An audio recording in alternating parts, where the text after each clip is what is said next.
महाराज ऐसे ये भोले हैं, सच में ये भोले ही। इनका पूजन करते शंका को। अब आ जाओ जी आगे। आपके द्वारा 3 बार चढ़ाया हुआ जल, वही जल लहरी से जब निकल रहा होता है, उस जल का यदि ग्रहण कर लिया जाए तो 3 तापों का नाश होता है। दैहिक, दैविक, भौतिक तापों का नाश होता है। ध्यान देना।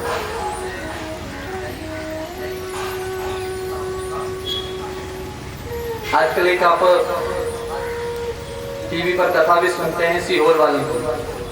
आजकल उनको लोग ज्यादा फॉलो करते हैं।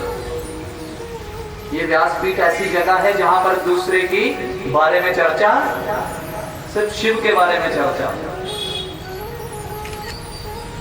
सिर्फ और सिर्फ शिव के बारे में चर्चा। लेकिन वो जिन मंत्रों को बताते हैं वो मंत्र शिव पुराण में नहीं। लेकिन मैंने आपको पहले भी एक बात कही कि आपका श्रद्धा और विश्वास जहां भी स्थापित हो रहा है, आपका कल्याण होगा, आपका कल्याण होगा।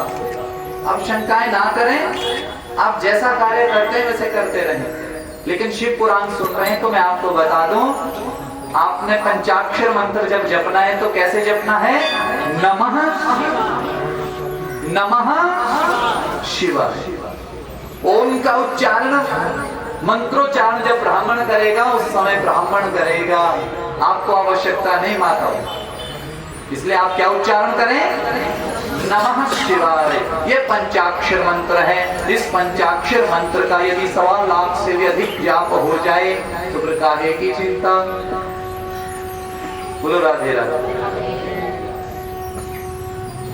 बड़ी कृपा हुई महाराज। अब बोलो महाराज, जब शिव को जल चढ़ाते हैं, जल तो जल लहरी में चला गया, जल तो जल लहरी में चला गया। और महाराज हमने सुना है, बोला भगवान शिव की जो परिक्रमा है वो आधी है। अब इसका मतलब समझाओ, आधी क्यों, पूरी क्यों नहीं है? पूरी। अब सुनो, आप जब वो जल लहरी का जल जहां जाता है, यदि वो ढका हुआ है तो आप पूरी परिक्रमा कर सकते हैं, परिक्रमा कर सकते हैं। अगर वो ढका नहीं है तो फिर आधी परिक्रमा। लेकिन शिव की परिक्रमा कितनी बताई है? आधी। कितनी? ऐसे गए और ऐसे ही मुड़ के। बोला ऐसे क्यों? बोला शिव देवों के देव महादेव हैं और विश्वदेव हैं, और विश्वदेव पितरों के भी पिता हैं। बोला अच्छा महाराज, तो बोला ऐसे। बोला ये सभ्य और ये अपसभ्य, ध्यान देना, अब समझा रहा हूं आपको। ये सभ्य और ये अपसभ्य। सभ्य देवताओं के लिए और अपसभ्य पितरों के लिए। आपने अपने घरों में देखा होगा, जब ब्राह्मण पूजन करवाने आते हैं, पितरों का पूजन करवाते हैं, तो यज्ञोपवीत को इस तरफ करवा देते हैं। जी महाराज ऐसे करते हैं ना हम। तो जब देवताओं का पूजन करते हैं तो उस यज्ञोपवीत को सभ्य कर लेते हैं, पितरों के लिए अपसभ्य कर लेते हैं। तो बोला शंकर भगवान पितरों के भी पिता हैं, इसलिए किसी को लगे कि मेरे घर में किंचित मात्र पितृदोष है तो अंग परिक्रमा करना शुरू कर दे, वो दोष वहीं पर समाप्त। पितरों को मनाने का सबसे उत्तम तरीका, अपने घर में जहां बर्तन धोते हैं वो जगह रोज साफ रखो। आपके पितर वैसे ही प्रसन्न, क्योंकि स्थान ही उनका है। आज ही अपने घर जाकर के सारे कमरों में चेक करो, कोई टुटकी चल तो नहीं रही है। चलने का मतलब बंद करने के बाद भी बूंद बूंद गिरती रहती है, चंद्रमा खराब हो जाएगा। माताएं घर जाकर पानी पीती हैं तो क्या करती हैं? गिलास भर के ले लेंगी और आधा पिएंगी और आधा छोड़ देंगी, चंद्रमा खराब हो जाएगा। चंद्रमा मन का कारक है, मन कभी तो टिकता नहीं एक जगह। उपाय हमारे ही पास है और दुख का कारण भी हमारे ही पास है। सब कुछ हमारे भीतर है, पता नहीं बाहर किसको ढूंढ रहे हैं हम। बोलो राधे राधे। ये सारी चीजें शिव पुराण कह रहे हैं महाराज, मैं अपनी तरफ से नहीं कह रहा हूँ कि भाई मैं बड़ी खोज करके आया हूँ। जो पढ़ी है वही आप तक पहुंचा रहा हूँ। इन छोटी छोटी बातों का ध्यान रखें। पुरानी माताएं हमारी बातों का ध्यान रखती थी। रोटी बनती थी पूरी, उसके बाद उसी रोटी को तोड़ करके अग्नि में आहुति दे देती थी। उस अग्नि से जो धुआं, उस रोटी से जो धुआं निकलता था पूरे घर में जाता था तो सारी बीमारियां नष्ट हो जाती थी। और क्या होता था? धन की वृद्धि होती थी, अन्न की वृद्धि होती थी और कुल की वृद्धि होती थी। आज चूल्हा तो है नहीं हमारे पास, लेकिन फिर भी माताएं ध्यान दो, कुछ ऐसी व्यवस्था बनाओ घर पर। जाली देखिए, जाली आपने छोटी छोटी छेदों वाली जाली होती है, छोटी सी ऐसी बना लो। पहला फुल्का चपाती बनाएंगी माताएं, उस पर घी लगाओ, शक्कर लगाओ, छोटे छोटे 5 टुकड़े करो, गैस जलाकर उस जाली पर रख दो, भगवान नारायण का नाम लेकर, और उसका धुआं पूरे घर में फैलने दो। फिर देखो आपको कुछ करने की आवश्यकता नहीं। पहले हमारा शरीर हमारा मंदिर है, उसके बाद हमारा घर हमारा मंदिर है। तो ये शरीर और वो घर साफ सुथरा जितना रहे उतना आपके लिए अच्छा है। बच्चों को सिखाओ कि जब स्कूल से आते हैं तो क्या करना है। बच्चे तो जाते ही वस्त्र ऐसे खोलते हैं और जा जाके कहीं भी फेंक देते हैं। हमारा वस्त्र कोई टेढ़ा मेढ़ा तो नहीं है, ये सब माताओं ध्यान देना है। घर से ही शुरू है हमारे सारे काम। नहाने के बाद हमारा जो टॉवल है वो बिस्तर पर ही तो नहीं पड़ा है, वो स्थान पर है कि नहीं है। अलमारी में हमारे कपड़े ठीक हैं या नहीं हैं। यही छोटी छोटी बातें हैं जिनको हम नहीं करते। और बाहर क्या कर रहे हैं? हम अभिषेक कर रहे हैं। पहले घर को मंदिर बनाओ, फिर साथ वाले मंदिर में जाओ। परिवार का ख्याल रखो, उनके साथ आनंदित रहो, तभी यहाँ आने का भी फायदा है आपका, अन्यथा फिर क्या फायदा। महाराज सूत जी महाराज कथा सुना रहे, शौनक आदि ऋषि बड़े प्रसन्न हैं। बोला महाराज कोई और कथा सुनाओ। बोला अब कथा अगली सुनो महाराज। बोलो शिवलिंग का पूजन तो आप बताएं, क्या करना क्या नहीं करना। बोला हमने सुना एक पत्र चढ़ता है, जिस पत्र का क्या नाम है? त्रिदलम त्रिगुणाकारम। उसको कौन सा पत्र बोलते हैं? जोर से बोलो। कितने पत्ते हैं उसमें? सत्व गुण, रजोगुण और 3 गुण आपने हाथ में पकड़ लिए ऐसे। और जिसका ना आदि है ना अंत है, किस पर चढ़ा दिया? उस पर। सावन के महीने में किसकी पूजा करते हैं? किसकी? अच्छा सोचो, हमारे ऋषि मुनि कितने बड़े साइंटिस्ट होंगे जिन्होंने वो पूरा महीना शिव के लिए समर्पित कर दिया। कोई उनको बोलता कि 1 महीना ही करना था, 2-3 दिन करते, ऐसा हो सकता था ना। अब ध्यान देना, लेकिन उन्होंने क्यों किया ये बात समझना। वो ही 1 महीना ऐसा होता है जिस महीने में हमारे शरीर का ब्लड सर्कुलेट होता है। क्या होता है? इसीलिए कहते हैं सावन के महीने में दाढ़ी मत बनाया करो। कहते हैं कि नहीं? बोलो क्यों कहते हैं? कि कोई कट ना लग जाए। सावन के महीने में पैर में, शरीर में कहीं भी चोट लग जाए, वो घाव आसानी से भरता नहीं है। क्यों? क्योंकि ब्लड सर्कुलेट हो रहा होता है। हमारा ही नहीं, पशु पक्षी पेड़ पौधे सबका। 1 महीना हमारे पास ऐसा होता है जो हमारे पूरे शरीर की बीमारियों को समाप्त हम कर सकते हैं। कईयों के गोडे दर्द करते हैं, वो ब्लड वहां तक नहीं पहुंचता, तभी तो दर्द करते हैं। वो 1 महीना है जो वहां तक वो खून जा सके। लेकिन हमने वहां भी क्या कंजूसी कर दी। किसी की ड्यूटी लगा देते हैं हम, 21 पत्ते लाए सारे। ये अच्छी बात है, बुरी बात नहीं, कोई बात नहीं, लेकिन कोशिश तो करो कि बेलपत्र तक खुद पहुंच जाए। एकमात्र वो पेड़ ऐसा है जिस पेड़ का पत्ता स्वयं तोड़ने से आपके शरीर का पूरा ब्लड जो है सर्कुलेट होने लगता है, पत्ते को तोड़ते ही। देखो कितने बड़े साइंटिस्ट थे हमारे ऋषि मुनि, उन्होंने बोला इनको ऐसे तो समय लगेगा नहीं, इनको शिव के साथ जोड़ दो, इनको बेम में डाल दो, तभी ये करेंगे पूजा। वो पूजा नहीं कर रहे हैं, वो आप अपने शरीर का ख्याल रख रहे हैं। क्या रख रहे हैं? पर वहां भी हमने कई अपनी चीजें तैयार कर ली, विधिवत नहीं अपनी। मैं कहता हूं एक ही पत्ता चढ़ाओ, पर स्वयं जाओ तोड़ो और चढ़ाओ। पर मैं ये भी नहीं कहूंगा, मैं कहूंगा क्योंकि साਡਾ काम भी बंद हो जाना, असि भी तो करना काम, असि भी तो किश्तां देनियां। बोलो राधे राधे। आप समझ रहे हैं इस बात को? उस पत्ते को स्वयं तोड़ करके उस पर राम लिख दो, तिलक कर दो और चढ़ा दो। किसके ऊपर? शिव के ऊपर। वही पत्ता जो छोटा सा पत्ता हो, 3 पत्ते हों, कहते हैं यदि उसको खा भी लिया जाए ना, पित्त वात कफ ये कंट्रोल में रहते हैं।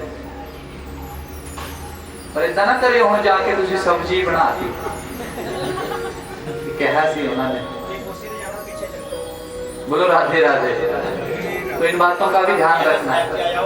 हमारा धर्म सच में बड़ा सुंदर है महाराज, आपको बड़ा आनंद आएगा जब इस धर्म के बारे में जानना शुरू करेंगे।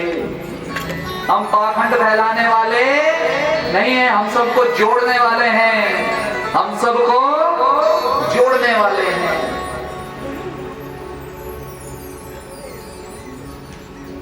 आगे महाराज बड़ी सुंदर व्याख्या।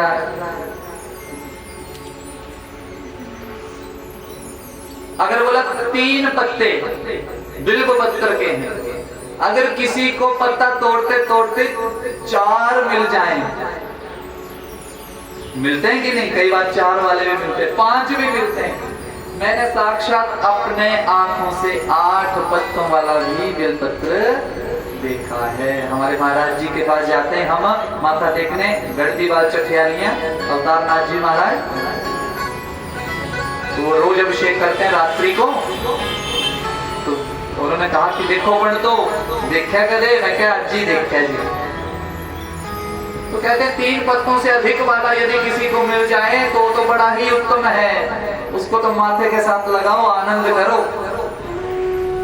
शिव को अर्पित करो। इन बातों का ध्यान देना जरा माता। शिव के साथ जुड़ेंगे तो बड़ा आनंद आएगा। आप जिसको मानते हैं, जो आपके इष्ट हैं, उन्हीं को शिव मानकर पूजन कर लो। और जो शिव को ही पूजते हैं तो वो तो आनंद ही कर रहे हैं। बड़ा आनंद है महाराज शिव के साथ। अगली कथा कहने लगे महाराज सूत जी। बोले एक बार क्या हुआ महाराज, नारद जी महाराज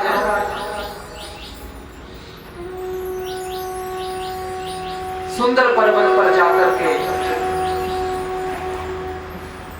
किसी स्थान पर बैठकर तप करने लगे। कौन? नारद जी। किसके पुत्र हैं? ब्रह्मा जी के मानस पुत्र हैं नारद जी। 10 मानस पुत्रों में 10वें नारद जी हैं। नारद जी महाराज तपस्या करने बैठ गए।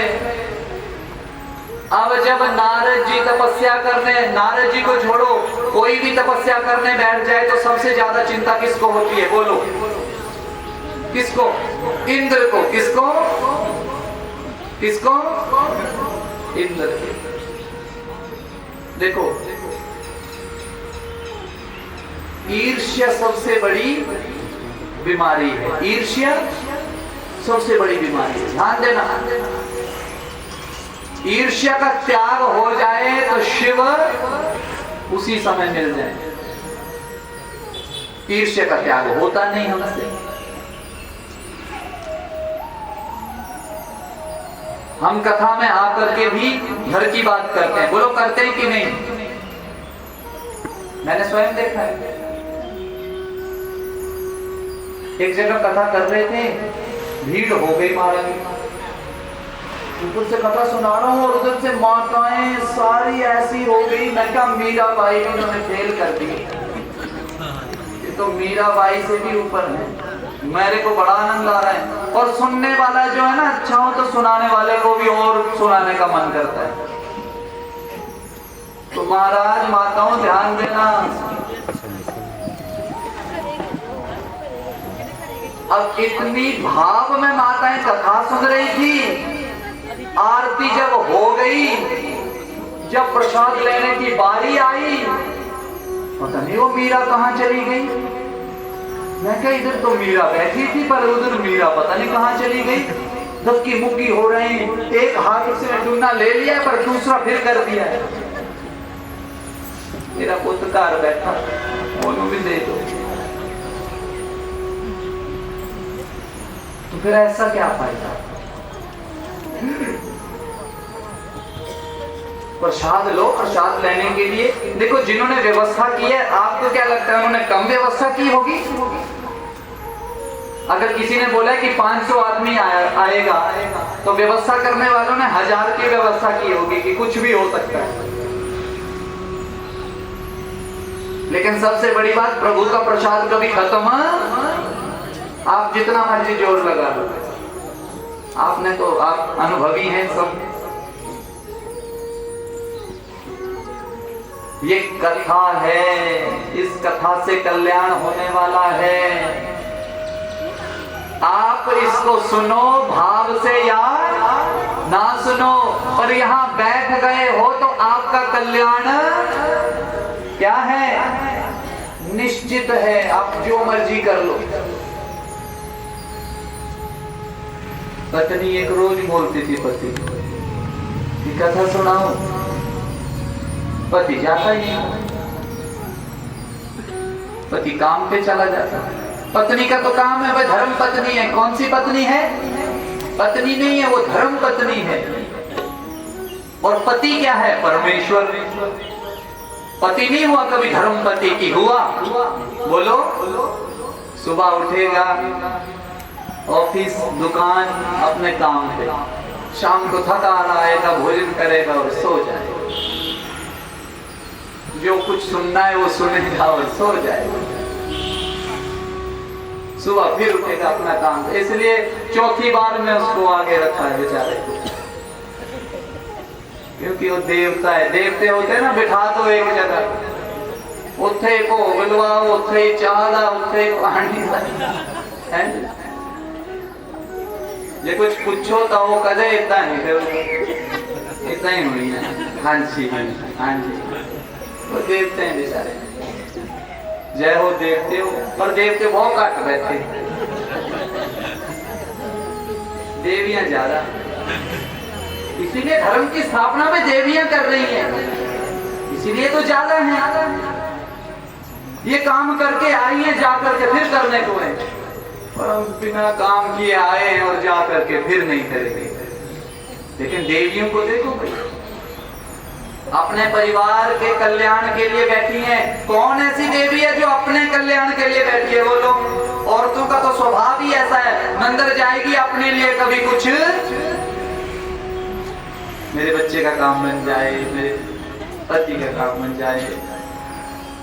जब सबको मांग लेती है तो ग्वांडियों को भी मांगने लग पड़ती है, योदा भी बन जाओ। ये स्वभाव है आपका माताओं। आप कथा में आई हैं, आप ये मत सोचना कल्याण नहीं होगा, कल्याण होगा।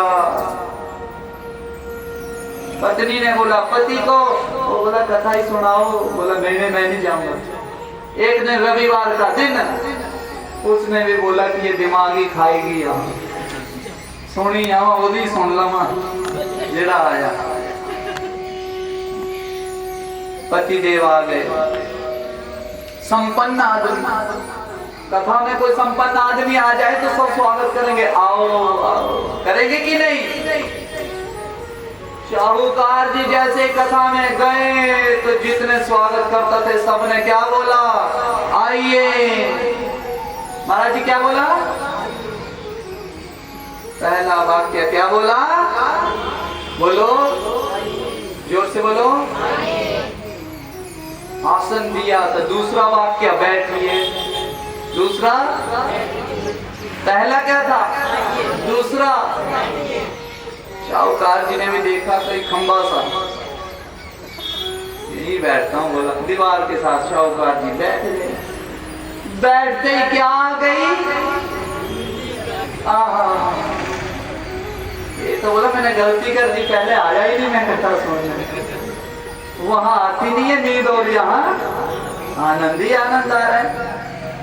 लो महाराज, कथा में आए शाहूकार जी। पहला शब्द क्या सुना था? दूसरा, तीसरा क्या सुनना था? सो तो गए, सो गए शाहूकार जी। कथा समाप्त हो गई महाराज। प्रसाद लेके सब चले गए, पंडाल खाली। व्यास जी भी चले गए। पूरे पंडाल में दो आदमी रह गए, एक शाहूकार जी, एक बेचारा वो जिसका गद्दा बिछा था। ये उठूंगा तो मैं चपूंगा, इन्होंने मैं भी जाऊंगा। उन्होंने हिलाया, बोला महाराज जाइए। तो पूरी कथा में कितने शब्द सुने? आइए।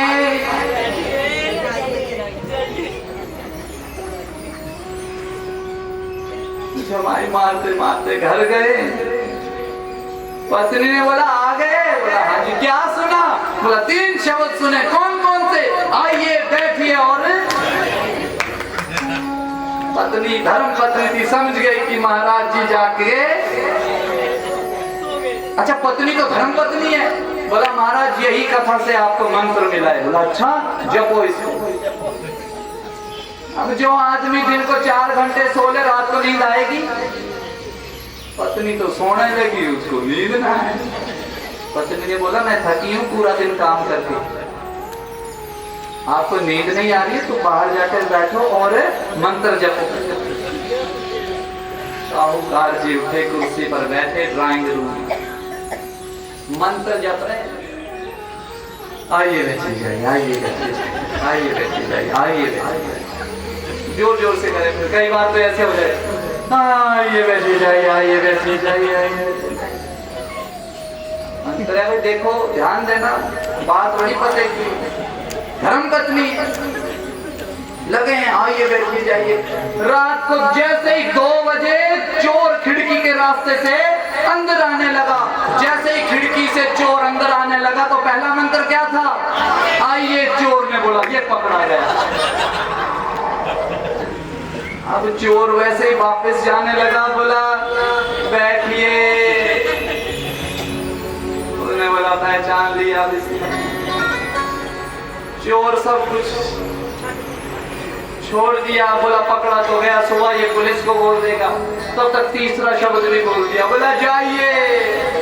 चोर ने बोला जाने से अच्छा है पैर ही पड़ जाऊं, जो मार पड़ेगी अभी पड़ जाएगी, सुबह पुलिस ने पकड़ लिया तो मुश्किल होगा। पैरों में गिर गया, जो चोर के धन भी लाया था वो भी उसके आगे रख दिया। उसने लाइट जलाई, बोला कौन है तू? बोला चोर महाराज। क्यों ऐसे बन रहे? पहचान तो लिया है अब आपने। वो तो मंत्र बोल रहा था। बोला मंत्र इतना जल्दी फलीभूत हो गया? मंत्र क्या था? वो तो मंत्र पढ़ रहा था महाराज, वो तो गलती से हो गया। आइए बैठिए। और शोर हुआ, पत्नी आई। क्या हुआ महाराज? तो बोला ये कुछ धन लेकर आया है, मैं तो मंत्र बोल रहा था। देखो धर्म पत्नी का क्या स्वभाव है। बोला महाराज आप उस कथा में गए, भगवान की उस सच्ची कथा में गए, उस सच्ची कथा में जाकर के आपने 3 झूठे शब्द सुन लिए। कितने झूठे? 3 शब्द सुन लिए। भगवान की कथा में जाकर के 3 झूठे शब्द सुनकर आज आपके घर में चोरी होने से बच गई। यदि उस सच्ची कथा में जाकर सच्चा एक शब्द भी सुन लेते तो पूरा जीवन भव से पार हो जाता। उस दिन से शाहूकार भगवान का पत्नी से भी ज्यादा भक्त हो गया। तो कहने का क्या मतलब हुआ, इस कथा में आप बैठे हैं ना, तो आपका कल्याण भी निश्चित है। अब आपका मन चाहे जहां मर्जी दौड़े, किसी दुकान में दौड़े हिसाब करने, या फिर यहीं पर रहे, आपका कल्याण निश्चित है। बोले शंकर भगवान की। इसलिए महाराज जी भगवान की जो कथा है ना, ये बड़े सारे पुण्य जब एकत्रित होते हैं तब जाकर के सुनने को मिलती है, अन्यथा नहीं मिलेगी। तो पुण्य है आपके जो आप बैठे हैं कथा सुनने, ऐसे ही आप इस पुण्य को बनाए रखें। कल तीसरा दिन है, सती का बड़ा सुंदर प्रसंग होगा कल। महाराज बड़ी कृपा हुई, नारद जी की कथा चली थी। नारद जी महाराज तपस्या करने बैठ गए। आप सबको मैंने बताया कि सबसे ज्यादा स्पृहा ईर्ष्या किसको होती है, किसको होती है? इंद्र को लगा कि कहीं ये मेरे से स्वर्ग ही ना मांग ले, ब्रह्मा जी से स्वर्ग ना मांग ले तो मुझे स्वर्ग छोड़ना पड़ेगा, क्या करूं क्या करूं। तो महाराज नारद जी की तपस्या भंग करने के लिए कामदेव को भेज दिया। किसको? कामदेव ने महाराज 5 बाण, जो कामदेव के पास 5 बाण है, 5 के 5 चढ़ा करके किसके पास चल पड़े। इंद्र ने कहा कि कामदेव जाओ, नारद तपस्या कर रहे, उसकी तपस्या भंग कर, तो तुझे जो चाहिए मैं दे दूं। महाराज नारद जी के पास कौन गए? कामदेव ने तपस्या भंग करनी चाहिए, 5 बाण छोड़ दिए। मारण, मोहन, स्तंभन, उच्चाटन इत्यादि 5 बाण जब छोड़े, उन 5 बाणों से नारद जी को कोई असर नहीं हुआ। बोले शंकर भगवान की। पर आप ध्यान देना, वो जो स्थान है, जिस स्थान पर बैठ करके नारद जी तपस्या कर रहे हैं, वो स्थान कौन सा है? उसी स्थान पर हमारे शंकर भगवान तप करने बैठे थे जब उन्होंने किसको भस्म किया था? कामदेव को। किसको? महाराज कामदेव को पता लगा कि 5 बाण भी इसका कुछ नहीं बिगाड़ सके। इंद्र के पास चला गया, बोला महाराज मेरे 5 बाणों ने शिव को नहीं छोड़ा, लेकिन पता नहीं वो कौन और कैसा भक्त है जिस पर उन 5 बाणों ने भी कोई असर नहीं किया। बोला अच्छा। अब जब 5 बाणों ने असर नहीं किया, नारद जी प्रसन्न हो गए। नारद जी खड़े हो गए और खड़े होकर के चल पड़े कि महाराज शिव भगवान जब तपस्या करने बैठे थे, तपस्या से जब कामदेव ने उठाया तो तीसरा नेत्र खोल करके उसको भी भस्म कर दिया, और मैंने तो भस्म भी, मेरी तो तपस्या भी नहीं छूटी। और ये बात तो बोला मुझे ही पता है। अब मेरी जय जयकार कब होगी? जब सबको पता लगे। तो सबसे पहले कहां चल पड़े? कोई उपलब्धि आ जाए ना जीवन में तो मान अभिमान आ जाता है सर पे, बुद्धि खराब होने लगती है। क्या खराब होने लगती है? इसलिए देखो हमारे शास्त्र कितने अच्छे हैं। वहां भारत का युद्ध हुआ, जब जीत गए 5 पांडवों को भगवान ने घर पे रहने ही नहीं दिया। यहां आप क्या समझ रहे हैं? आपने कथा सुनी होगी, अश्वत्थामा किनको मारने गया रात को? 5 पांडवों को मारने गया, लेकिन उन 5 की जगह किसको मार दिया? उनके 5 बच्चे मार दिए। अब देखो उसी रात्रि को विजय प्राप्त हुई, उसी रात्रि को भगवान ने क्या किया? बोला नहीं, घर पे नहीं रहना, घर पे रहेंगे तो आप पार्टी का आयोजन करेंगे, अभिमान में घूमेंगे कि लोग आए मुझे हार पहनाए। मैं जीत गया तो मैं आ गई, तो नीचे गिरने में भी, इसलिए उठो, चलो आश्रम में किसी संत कुर्सी पर बैठा होगा और तुम नीचे बैठो।